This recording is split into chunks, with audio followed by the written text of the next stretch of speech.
Hello student, आज हम क्रिया के विषय में जानेंगे। ठीक है, तो क्रिया क्रिया किसे कहते हैं? सबसे पहले बताइए। क्रिया का मतलब होता है काम का करना। क्रिया यानी वे शब्द जिनसे किसी कार्य का होना पाया जाए, वो क्या कहलाते हैं? क्रिया। जैसे पढ़ना, लिखना, सोना, बैठना, उठना, ये सब के सब क्या है? क्रिया।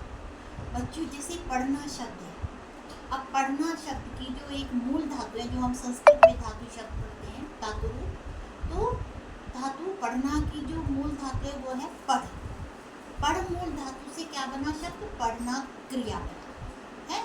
सो सोना है ना, लिख लिखना, ऐसे मूल धातु से ये शब्द बने। तो क्रिया क्या है? जैसे में शब्द जो किसी घटना या कार्य के होने या करने की सूचना जिनसे हमें मिलती है। में शब्द क्रिया किसे कहते हैं? में शब्द जिनसे किसी घटना या कार्य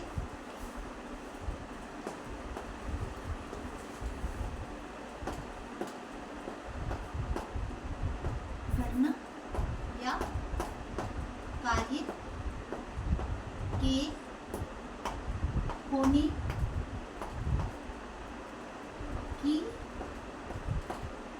सूचना हमें मिलती है, क्या कहलाते हैं? क्रिया। जैसे अब जैसे है बारिश हो रही है,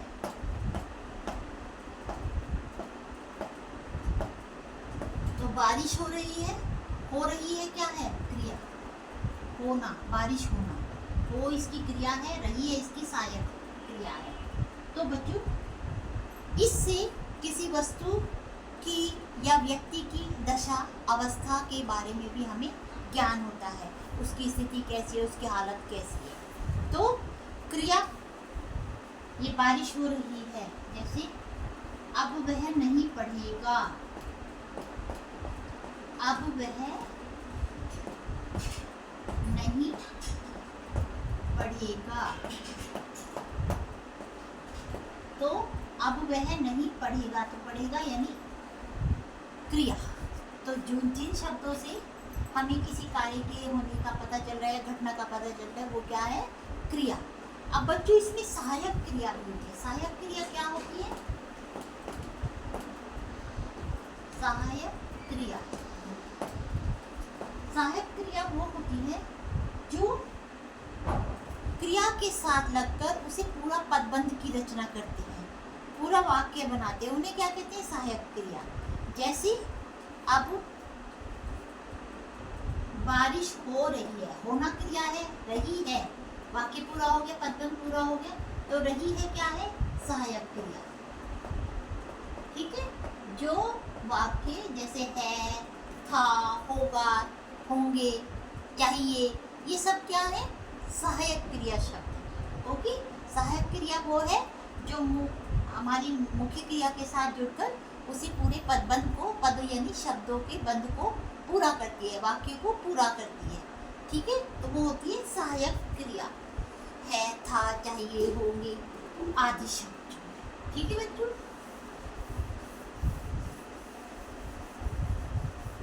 अब है क्रिया के भेद। क्रिया के भेद बच्चों, दो आधार पर क्रिया के भेद किए जाते हैं। एक तो कर्म की अपेक्षा ऑब्लिक अनपेक्षा के आधार पर, कि वाक्य में कर्म है या नहीं है, क्रिया का असर कर्म पर पड़ रहा है या नहीं पड़ रहा है, उसके आधार पर दो भेद हैं, अकर्मक, सकर्मक। और दूसरा है बच्चों रचना के आधार पर। रचना के आधार पर, वाक्य की रचना के आधार पर दो चार भेद हैं। एक सरल क्रिया, दूसरा संयुक्त क्रिया, तीसरा प्रेरणार्थक क्रिया और चौथा नामिक क्रिया। तो अभी सबसे पहले मैं आपको कर्म की अपेक्षा, अपेक्षा यानी जरूरत, चाह, इच्छा, तुलना, अपेक्षा की अर्थ, और कर्म की अनापेक्षा यानी जिसमें कर्म की जरूरत ना हो। तो यहाँ जरूरत ज़्यादा ठीक रहेगा, कर्म की जरूरत है और कर्म की जरूरत नहीं है। जैसे अब पहले हम पढ़े कर्म की अपेक्षा अनपेक्षा के आधार पर, कर्म की अपेक्षा अनपेक्षा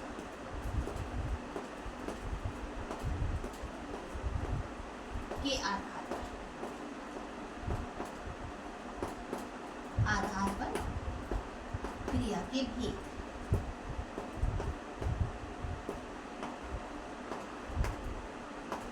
तो बच्चों इसमें पहले हो गया हमारा सकर्मक क्रिया। सकर्मक क्रिया में क्या होता है, जहां क्रिया कर्म की अपेक्षा करती है, क्रिया कर्म की अपेक्षा करती है, यानी आवश्यकता।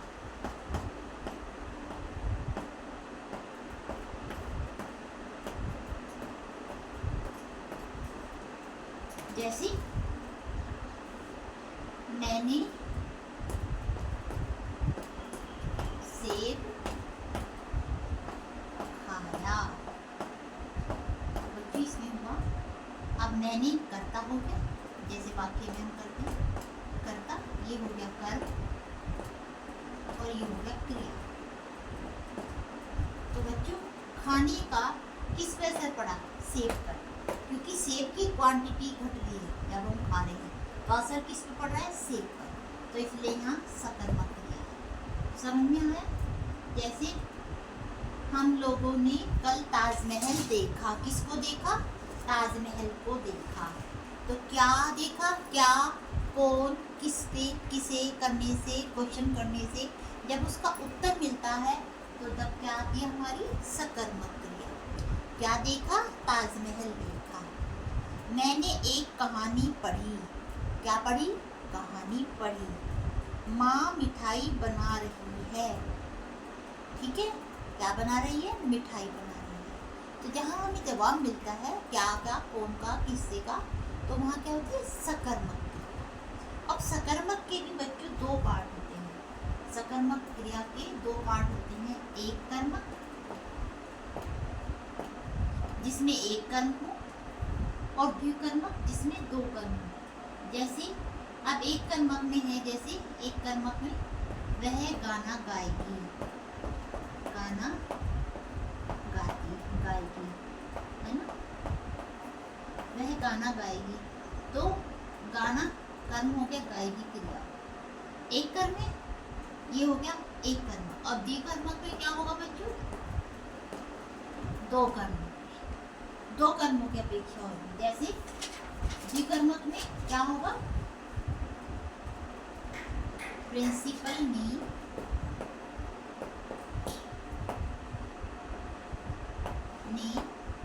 छात्रों को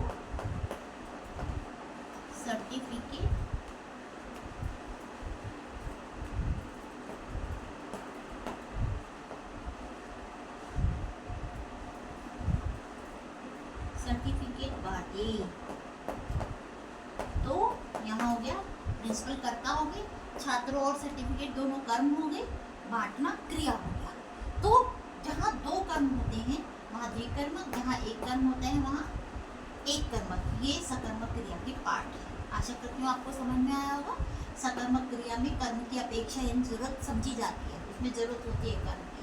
जैसे मैंने सेब खाया, कर्ता कर्म क्रिया, सेब खाने का प्रभाव सेब पे, असर सेब पर पड़ा, तो इसलिए सकर्मक क्रिया। सकर्मक के दो कर्म हो गए, एक कर्म द्विकर्मक। एक कर्म जहाँ एक कर्म हो रहा है, द्विकर्मक जहाँ दो कर्म, दो लोग और इन्वॉल्व हो रहे हैं, दो वस्तु या व्यक्ति कोई भी, ठीक है। ये आपका सकर्मक क्रिया था। अब अगला है हमारा अकर्मक क्रिया। अकर्मक क्रिया में कर्म की अपेक्षा नहीं की जाती।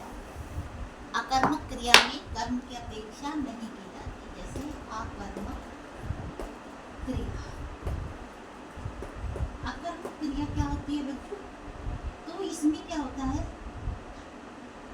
वह जो अकर्मक क्रिया है वो है जिसमें कर्म की अपेक्षा नहीं की जाती, इसमें कर्म की अपेक्षा यानी आवश्यकता, इच्छा, चाह की अपेक्षा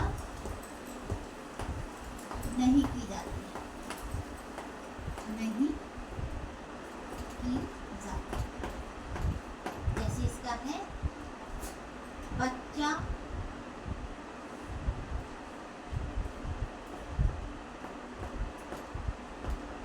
रोता है, यहाँ कर्म नहीं है बच्चों, कोई भी रोता है क्रिया है, रोता क्रिया, ये सहायक क्रिया, ये कर्ता। तो किस पे असर पड़ रहा है? बच्चा रोता है, तो ये एक अकर्मक क्रिया होगी हमारी। मैं रोज सुबह दौड़ता हूँ,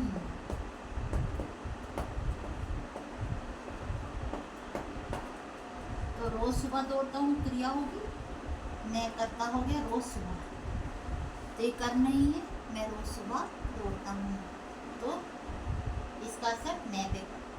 तो ये हो गया बच्चों आपका अकर्मक क्रिया। तो आपको पता चल गया होगा, जहाँ आपको सकर्मक क्रिया में कर्म की पहचान करना, क्या कौन किसे लगाने से जवाब मिलना, तो वो सकर्मक। एक अकर्मक में कर्म की अपेक्षा नहीं होती, क्रिया का डायरेक्ट प्रभाव कर्ता पर पड़ता है, तो ये होगी आपकी अकर्मक क्रिया। ओके बच्चों, अकर्मक और सकर्मक। अब दूसरा रचना के आधार पर जो 4 भेद मैंने आपको बताए थे वो है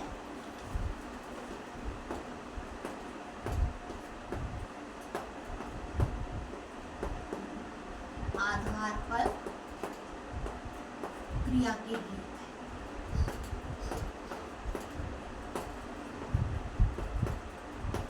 सबसे पहले इसमें आ जाएगा आपको सरल क्रिया।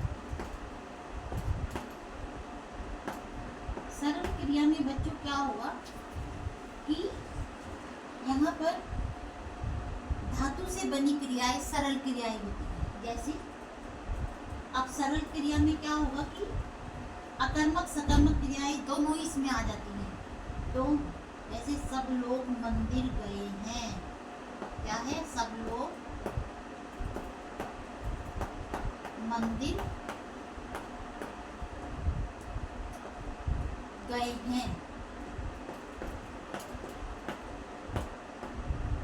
सब लोग मंदिर गए हैं। तो बच्चों इसमें सरल क्रिया है, लोग मंदिर गए हैं, ठीक है, एक क्रिया हो गई सरल क्रिया धातु के साथ। अब संयुक्त क्रिया में क्या होगा बच्चों? यहाँ एक क्रिया होगी, है ना। सरल क्रिया में क्या हो गया? एक क्रिया, है ना, सिंपल। अब इसमें संयुक्त में क्या होगा? 2 क्रिया।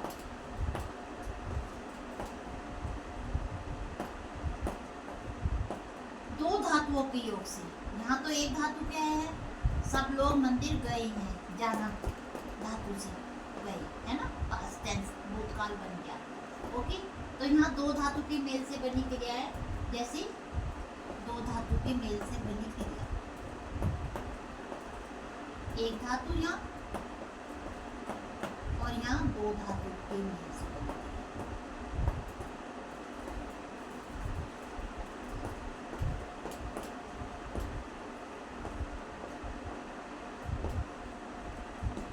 जैसे क्या होगा बच्चों? 2 धातु के मेल से बनी क्रिया, तो गाड़ी चल दी, इसमें 2 धातु होगी, गाड़ी, है ना, चल दी, चल और दी, 2 क्रिया, ये होगी संयुक्त क्रिया। चलना और देना, चल दी, 2 धातु होगी, चलना और देना, तो इसलिए यहाँ संयुक्त क्रिया, ठीक है। अभी अगला हो गया प्रेरणार्थक क्रिया। प्रेरणार्थक क्रिया में क्या है कि जहाँ काम कर्ता खुद ना करवाकर किसी दूसरी संज्ञा का इस्तेमाल करते हैं, उसमें क्या कहते हैं? प्रेरणार्थक क्रिया। जहाँ काम खुद ना करवा करके दूसरों से करवाया जाए, वो होता है प्रेरणार्थक क्रिया। जैसे माता जी ने धोबी से कपड़े धुलवाए, तो धुलवाए क्या होगी? प्रेरणार्थक क्रिया। प्रेरणार्थक क्रिया में ये तीसरा नंबर है आपका, प्रेरणार्थक क्रिया। जहाँ प्रेरणार्थक क्रिया में क्या होता है? जिसमें मूल धातु में प्रत्यय जुड़ जाता है, अप्रत्यय जुड़ जाता है। तो इसलिए जैसे हंसना, हंसाना, रोना, रुलाना, है ना, तो इसे क्या कहते हैं? प्रेरणार्थक क्रिया। जैसे जहाँ कर्ता स्वयं कार्य ना करके बल्कि किसी दूसरी संज्ञा से वो कार्य करवाता है। क्या होता है प्रेरणार्थक क्रिया? जहाँ कर्ता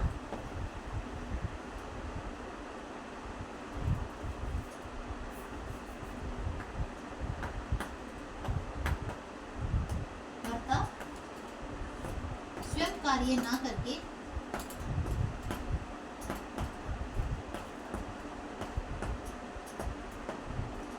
किसी दूसरी संज्ञा या सर्वनाम से वो कार्य करवाता है। किसी दूसरी संज्ञा को कार्य करने के लिए प्रेरित करता है, करने के लिए प्रेरित करता है,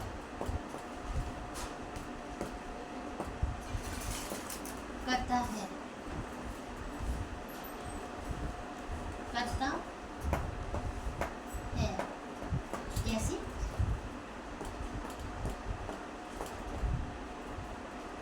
माता जी ने नौकर से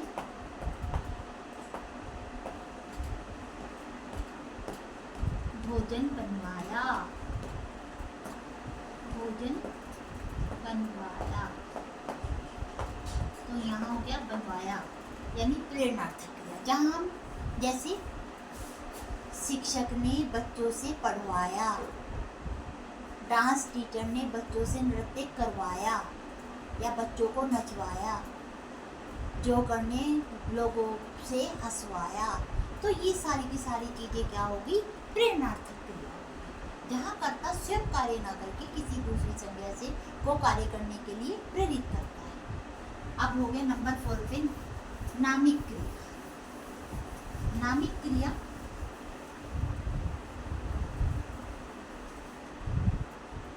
संज्ञा, सर्वनाम और विशेषण को नाम कहा जाता है।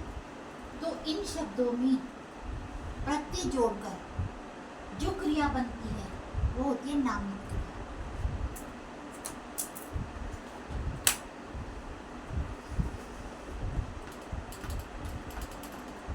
नामिक क्रिया, नामिक क्रिया क्या होता है बच्चों?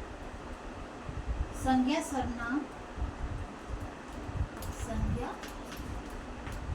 सर्वनाम, विशेषण,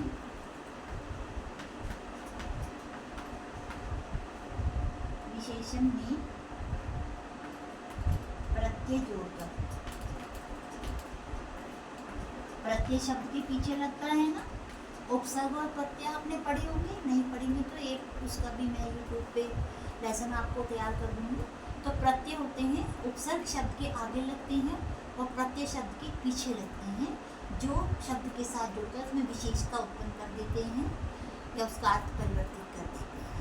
ओके स्टूडेंट, तो प्रत्यय जोड़कर जो क्रियाएं बनाई जाती हैं, क्रियाएं बनाई जाती हैं,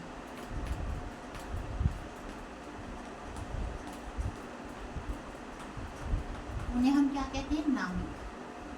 नामिक जैसे अब संज्ञा शब्दों से मैं अगर करूँ लालच, लालच भाववाचक संज्ञा है ना, तो इसे क्या बन जाएगा? ललचाना,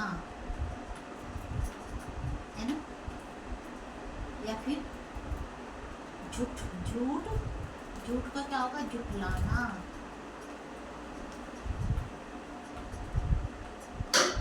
जैसे अपना, अपनाना,